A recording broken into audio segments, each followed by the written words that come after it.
Morning. আজকে আমাদের ট্যুরের সেকেন্ড ডে। তো আমরা আজকে অনেকগুলো নতুন প্লেস কভার করব। এখান থেকে গাড়ি নিয়ে আমরা যাবো আজকে ঘাগড়া, ঢাঙ্গিকুসুম, গাররা সিঁড়ি হিল আর ওদিকে খান্দারানি। এগুলো মোটামুটি সব 9, 10, 11 কিলোমিটারের মধ্যেই ডিস্টেন্সে। তো আমরা প্রত্যেকটা জায়গা কভার করব ইচ্ছে আছে, আর ট্রাই করব যত তাড়াতাড়ি ফেরত আসার। এখন 6:20 বাজে, সূর্য ওদিকে উঠে গেছে। তো চেষ্টা করবো 10টা, 10:30টার মধ্যে ব্যাক করা, কারণ একটু বেলা বাড়লেই রোদ্দুরটা বেড়ে যায়। তার জন্য আশেপাশটা তাড়াতাড়ি এক্সপ্লোর করেই বেরোবো। দেখা যাক নতুন কি কি জায়গা লোকাল আমরা দেখতে পারি। তো মোটামুটি এখান থেকে আমরা বেরিয়ে আশেপাশে এই রোডটা ধরেই যেতে হবে, এটা উঠবেই মেন রোডে। ওখান থেকে বিভিন্ন যে পয়েন্টগুলো কভার করব। এদিকে চলে যায় গ্রাম না, এখানে যারা থাকে তাদের লোকালসের বাড়ি ফাড়ি। এখানে একটা পার্কিংও আছে গাড়ি রাখার জন্য। দেখা যাক আজকে কী কী এক্সপ্লোর করা যায়। সকালটা তো বেশ এখনও ঠান্ডা ঠান্ডাই আছে, বেলা বাড়লে রোদ্দুর বাড়ে। সো সামনে গিয়ে তারপর বাকিটা এক্সপ্লোর করবো। টাটা। গেস্ট হাউস থেকে বেরিয়েই আমরা সকাল সকাল চলে গেলাম আমাদের ফার্স্ট ডেস্টিনেশন ধাঙ্গিগিরি ওয়াটারফলসের দিকে। যদিও গ্রীষ্মকাল হওয়ার জন্য জল না থাকারই সম্ভাবনা সেখানে, তাও একটা পয়েন্ট হিসেবে সেটার অবশ্যই দর্শনীয় স্থান। সকাল সকাল আমরা বেরিয়েছিলাম যাতে রোদ্দুরটাকে অ্যাভয়েড করা যায়, এবং প্রকৃতির সৌন্দর্যে আর আশেপাশে গ্রিনারিতে ছবিতেই দেখতে পাবেন কত সুন্দর। আর রাস্তাটাও খুবই ভালো ছিল গাড়ি চালানোর জন্য। আস্তে আস্তে আমরা এগিয়ে গেলাম পাহাড়ের মধ্যে দিয়ে, জঙ্গলের রাস্তা ধরে আমাদের ওয়াটারফলসের দিকে। একটু টাইম লেগেছিল 10 থেকে 15 মিনিট মতো, আর তার একটু বেশি লেগেছিল 1 ঘন্টা মতো। সেই টাইমে আমরা চলে গেলাম ধাঙ্গিগিরি ওয়াটারফলসে।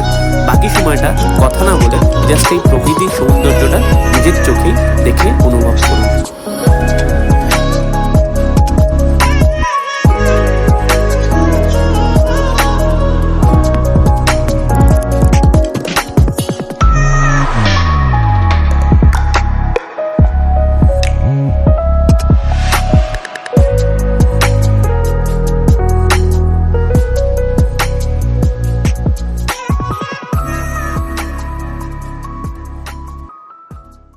আমরা চলে এসেছি ধাঙ্গিগিরি ওয়াটারফলসের এখানে।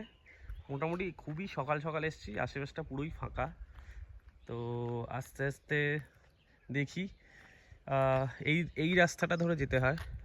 তো আস্তে আস্তে এগোই, গিয়ে দেখি যাক কি এরকম ফলসে জল আছে নাকি আদৌ, কারণ গরমের টাইম। এটা ঝর্ণার দিকে রাস্তা।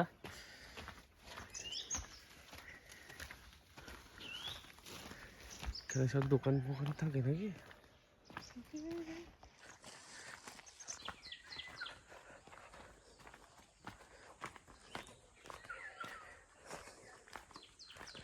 এখানে অনেক ছোটোখাটো দোকানের অ্যারেঞ্জমেন্ট আছে, একটা দোকান খোলেনি যদিও।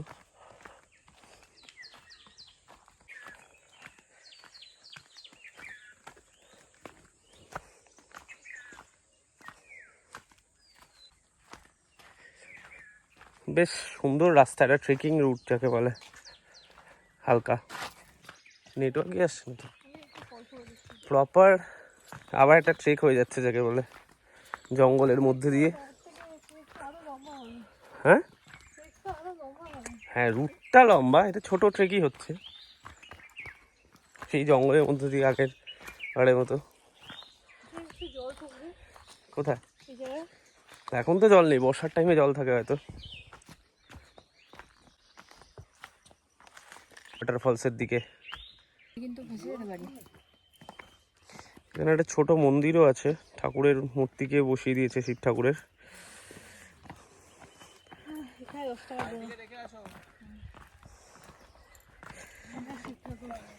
এটা একটা হালকা ছোটখাটো ট্রেক হয়ে যাচ্ছে। দেখে নেবো, তুমি সামনে এসো, উল্টে পড়লে আমি তুলতে পারবো না। তুই মোবাইল রাখো তো, আমার ভয় লাগে। আরে আমি ক্যামেরা নিয়ে ট্রেক করতে অভ্যস্ত।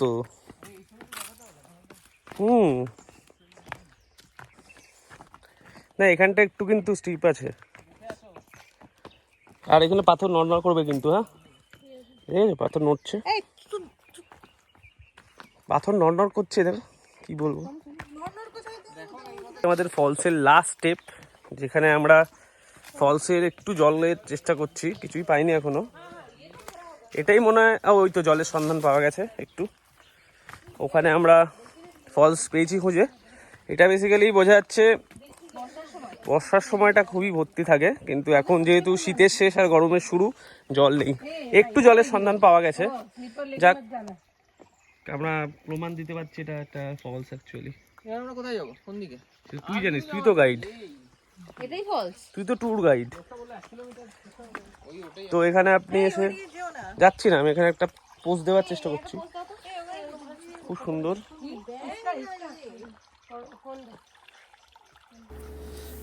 ধাঙ্গিকুসুম ওয়াটারফলসে ওখানে কয়েকটা ছবি তুলে আমরা বেরিয়ে পড়লাম আমাদের পরের ডেস্টিনেশন গদ্রসিনী হিলসের উদ্দেশ্যে। যেতে যেতেই একটা শর্টকাট রুটে ঢুকে গেছিলাম, যেটা ছিল জঙ্গলের মধ্যে দিয়ে। রাস্তাটা যদিও খুবই চড়াই উতরাই ছিল এবং সরু ছিল, তার জন্য আমাদের টাইমও লাগছিল শর্টকাট পেতে, বাট খুব থ্রিলিং ছিল। আমরা টাইম নিয়ে আস্তে আস্তে গদ্রসিনী হিলসের দিকে পৌঁছালাম। সো সেই রাস্তাটাই কিছুটা উপভোগ করা যাক।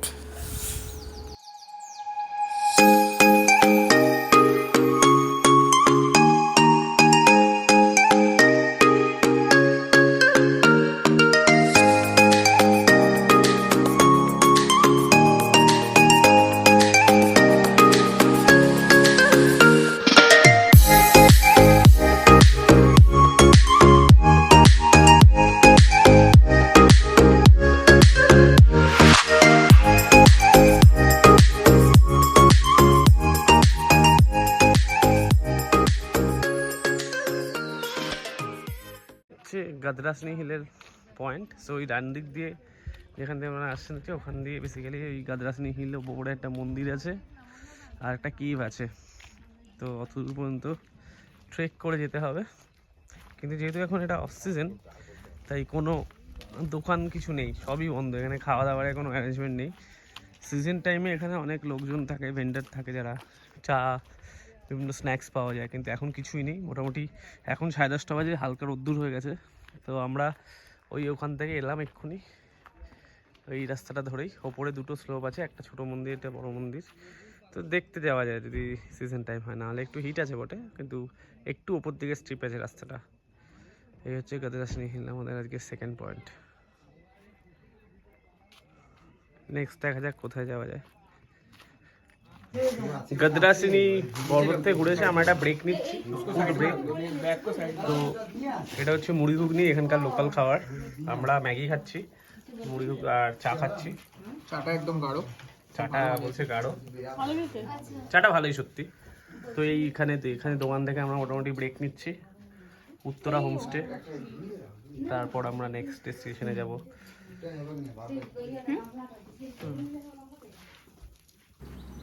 এরপরে আমরা লাঞ্চ সেরে বেরিয়ে পড়লাম ডে 2 এর রিমেনিং পয়েন্টসগুলো কভার করার জন্য। Next destination Khandarani lake. Jhargram road ধরেই আস্তে আস্তে হাতে টাইম থাকার জন্য আমরা খণ্ডরানী লেকের দিকে পৌঁছালাম। আশেপাশে প্রকৃতিটাও খুব ভালো ছিল, আর ধীরে ধীরে রোদ্দুটাও পড়ে যাওয়ার জন্য আমরা রীতিমতো পরিবেশটা উপভোগ করেই আস্তে আস্তে পৌঁছালাম খণ্ডরানী লেকের দিকে। ঝাড়গ্রাম রোড থেকেই একটা রাস্তা বাঁদিকে ঢুকে যায়, সেটাই যায় খণ্ডরানী লেকের দিকে। কিছুটা লাল মাটির ওপর দিয়ে শাল মহুয়ার জঙ্গলের মধ্য দিয়ে যেতে যেতে মনেই হবে শিলাজিতের সেই গান, লাল মাটির সরানে। আর সেই গানই আমরা গাড়িতে শুনতে শুনতে পৌঁছে গেলাম খণ্ডরানী লেকের দিকে।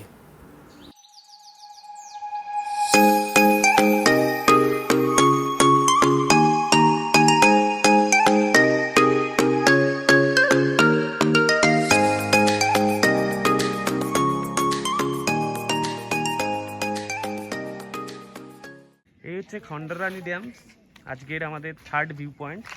তো খণ্ডরানী লেক অ্যান্ড ড্যাম ওই যে ওখানে আছে, দেখা যাচ্ছে ওই যে ড্যামটা।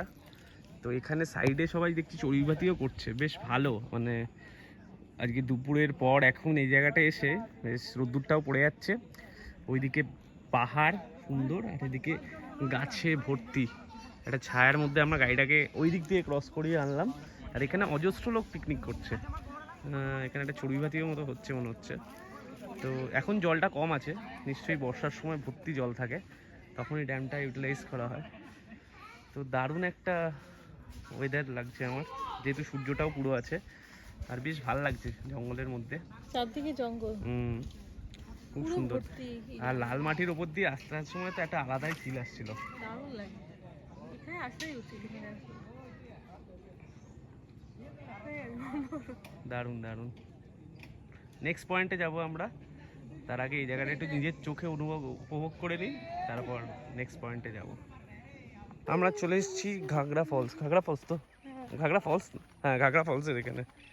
এখানে তাও ছোটোখাটো একটা দোকান আছে দেখতে পাচ্ছি। তো এই টাইমটা আমার তো মনে হচ্ছে বেস্ট, একদম রোদ্দুরটাও পড়ে যাচ্ছে, বিকেলের দিক, আরামসে কিছুক্ষণ বসাও যাবে। বাহ, লোকজন জামা কাপড়ও কাচ্ছে দেখতে পাচ্ছি এখানে, জলে কম জল বলে। এখানে বেসিক্যালি বর্ষার সময় আসলে সবচেয়ে ভালো, জল ফল ভর্তি থাকবে। তুমি ছাতাটা আনতে পারতে। হচ্ছে ঘাগড়া ফলস, ঘাগড়া ফলস তো, ঘাগড়া ফলস। এখন জল কম তাই এরকম লাগছে, জল থাকলে জায়গাটা ভরে থাকে, তো ভালো, বেশ সুন্দর। লোকজন এখন এখানে জায়গাটা এনজয় করতে এসছে। ঘাগড়া ফলস, তো এইখানে একটু ঝর্ণার আওয়াজ পাওয়া যাচ্ছে অল্প মোটামুটি। এটা বর্ষাকালের দিকে এটা বেশ ভরে থাকে, বোঝা যাচ্ছে, যখন হিউজ জল থাকে তখন এখানে আসলে একটা আলাদা ভিউ পাওয়া যাবে। কিন্তু মোটামুটি এখনো ঠিক আছে, জল কম হলেও। বেশ বিকেলের দিকে এখানে এসে অনেকক্ষণই টাইম কাটানো যায়। তো যদি বর্ষার দিকে আসলে আমার মনে হয় বেটার হবে। এই তারাফেনী নদীর ওপরে এই ঘাগড়া ফলস, যেটা তৈরি হয়েছে কৃত্রিম সৌন্দর্য, কৃত্রিম না সরি প্রাকৃতিক সৌন্দর্য। তো তার চারিদিকে সুন্দর গাছ, বেশ ভালো একটা মনোরম দৃশ্য যাকে বলে। আমার জায়গাটা খুবই ভালো লাগছে, সবাই আসে, এনজয় করাই যায়। আর বিকেলের দিকে আসলে অনেকক্ষণ বসা যায়, সেটা সবচেয়ে বড় কথা, রোদ্দুরটা না থাকার জন্য। ঘাগড়া ওয়াটারফলস দেখার পর আমরা আমাদের পরবর্তী ডেস্টিনেশন তারাফানি রিভার ব্যারেজের দিকে যাচ্ছিলাম। মোটামুটি বিকেল শেষে সূর্য অস্ত হওয়ার আগেই আমরা জায়গাটা পৌঁছানোর চেষ্টা করলাম। তো আজকে আমরা এসেছি এবার আমাদের আজকের কত নম্বর, 5 নম্বর পয়েন্টে, হ্যাঁ, তারাফানি ব্যারেজ যেটা। সো এখানেও একটা ড্যাম বেসিক্যালি। তো এই যে তারাফানি রিভারের ওপর এই ব্যারেজটা তৈরি করেছে, তো তার সাইডে এটা একটা ভিউ পয়েন্ট পাওয়া যায়। একটা পুরোনো গাছ আছে সুন্দর, অসত্য বেশ পুরোনো গাছ একদম। তো এটাও একটা ভিউ পয়েন্ট এদের এখানে। সো ভালো, ব্যারেজ এখন তো ক্লোজ, যেহেতু বর্ষার টাইমে নিশ্চয়ই জল ছেড়ে। আর সবচেয়ে ভালো লাগছে সানসেটের টাইমটাও আমি তুলতে পারছি এত সুন্দরভাবে। এই ব্যারেজ এর ধারে আমরা একটু কিছুক্ষণ ছবি তুলে আবার গাড়িতে উঠে বাড়ি চলে যাবো, এ হচ্ছে ব্যাপার। তো সুন্দর, বেশ সুন্দর। ওই যে ড্যাম, একবার দেখিয়ে নিই ড্যামটা। এই ওখান থেকে বেরিয়ে একই রাস্তা ধরে আমরা আমাদের হোমস্টের দিকে ফেরত যাওয়ার প্ল্যান করেছিলাম। যদিও দিনের শেষ হতে কিছুটা বাকি আছে, তাই আলো থাকার জন্য আমরা এগিয়ে গেলাম কোনো একটা সানসেট ভিউয়ের পয়েন্টের সন্ধানে। ম্যাপের সাহায্যে সেই মতো চলে গেলাম একটা ভিউ পয়েন্টে, আর সেদিনের মতো সাক্ষী হয়ে রইলাম সূর্যাস্তের। পরের দিন আমাদের বেরোনোর প্ল্যান ছিল ঝিলিমিলির উদ্দেশ্যে, তো অনেকটা আগেই উঠতে হতো। সেই মতো আমরা আমাদের হোমস্টেতে ব্যাক করলাম। আজকে আমাদের লাস্ট দিন, ফেরার দিন। তো আমরা মোটামুটি রুমে চেক আউট করে এখান থেকে লালপিঁপড়ে গেস্ট হাউস থেকে এবং ঝাড়গ্রামকে টাটা বাই বাই জানিয়ে আমরা বাড়ির উদ্দেশ্যে ব্যাক করব। নেক্সট টাইম কোনো একটা নতুন ডেস্টিনেশন নিয়ে এক্সপ্লোর করতে আমাদের চ্যানেলের সাথে আবার চলে আসবো নতুন জায়গায়। অবশ্যই চ্যানেলটা লাইক করবেন, সাবস্ক্রাইব করবেন। Explore world with Arko. আজকের জন্য টাটা। ফেরার দিন প্ল্যান মাফিক আমরা ঝিলিমিলি হয়েই ফিরেছিলাম। সো সেখানেও কিছুক্ষণ থেকে আমরা আমাদের এবারের জার্নিটা এখানেই শেষ করলাম। তারই কিছু মুহূর্ত শেয়ার করছি। আর কিছু নেই। এই হচ্ছে ড্যামে ওঠার যে রাস্তাটা, এই সিঁড়ি করে দিয়েছে, এখান দিয়ে আমাদের উঠতে হবে। আর মোটামুটি গরমকাল বলে বেলাও কাটছে বলে বেশি গাড়ি নেই দাঁড়িয়ে এখন। আমরাই 2-1 জন আছি গাড়ি নিয়ে আসছি। রিম্পা একটু রোদ্রের ভয় ভয়ে হাঁটছে। আমার লাগবে না, চাপ নেই। টুপিটা গাড়ির মধ্যে ঢুকে নিয়েছি না, ব্যাগের মধ্যে। হ্যাঁ, সো এই হচ্ছে আমাদের ঝিলিমিলি ভিউ পয়েন্ট। বাহ, এখানে একটা ড্যাম আছে। ও, এখানে আবার নৌকাও আছে, নৌকাতে করে চাইলে বোট রাইড। এখানে হই আছে না, ভুট্টা কি না,